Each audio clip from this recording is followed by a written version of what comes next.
প্রবাসের সময় পুরো দুটো দিন, একদিন উত্তরবঙ্গে এবং একদিন কলকাতাতে এই রাজ্যে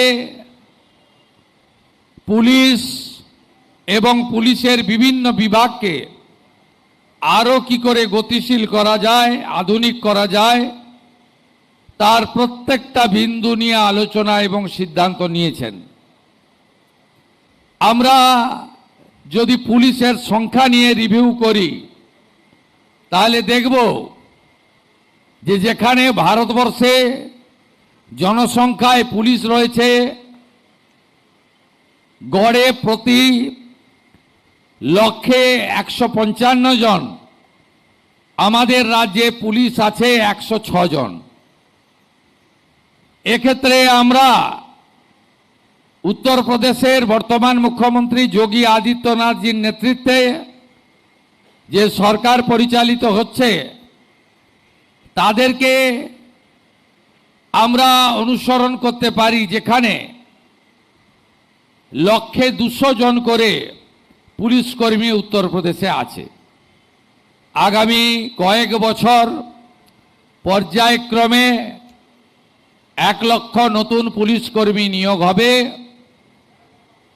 ইতিমধ্যে 47,000 ভ্যাকেন্সি আমাদের মধ্যে আছে। আমরা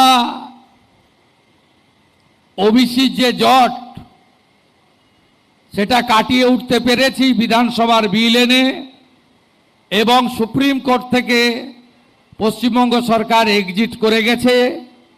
আমাদের যে 14,000 পুলিশের কনস্টেবলরা ট্রেনিং নিয়ে বসে আছে কাজে যোগদান করার জন্য, তাদেরকে আমরা আসন্ন দুর্গাপূজার আগেই কাজে লাগাতে পারবো, এই ব্যবস্থা আমরা করেছি। আমরা পুলিশ কর্মীদের আবাসন, পুলিশ কর্মীদের কর্মস্থল, যেখানে পুলিশের লোকেরা কমিউনিটিতে থাকে তার কিচেন, অন্যান্য যে প্রাথমিক সুবিধাগুলি, তার জন্য আমরা ইতিমধ্যে নির্দেশিকা অর্থ বরাদ্দ করার জন্য ব্যবস্থা নিয়েছি। আধুনিক ইলেকট্রনিক সিস্টেম, সিসিটিভি থেকে বডি ক্যামেরা এবং নানা রকমের প্রযুক্তিগত সুবিধা যাতে পশ্চিমবঙ্গ পুলিশ, কলকাতা পুলিশ পায় তার ব্যবস্থা, আধুনিক কন্ট্রোল রুম করা এবং পুলিশকে একটি অত্যন্ত ডিসিপ্লিন অর্গানাইজেশনে পরিণত করার ক্ষেত্রে আমাদের প্রয়াস আমরা এগিয়ে নিয়ে যাব। আপনারা অনেক পিছিয়ে আছেন মানে কর্মকুশলতায় নয়, দক্ষতায় নয়, অভিজ্ঞতায় নয়, একাগ্রতায় নয়, কর্মনিষ্ঠায় নয়। আপনারা পিছিয়ে আছেন পরিকাঠামোগত এবং সরকারের বিভিন্ন সাহায্যের ক্ষেত্রে।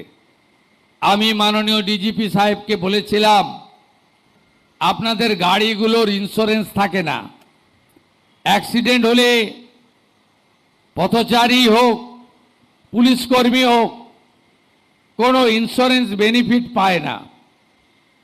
তিনি বললেন যে স্যার মিনিমাম 1 বছর লাগবে। সব গাড়িরই একই অবস্থা, সব 15 বছর পেরিয়ে গেছে। তা আমরা ধীরে ধীরে 4000 পুলিশের গাড়ি আছে, আমরা পর্যায়ক্রমে পরিবর্তন করব।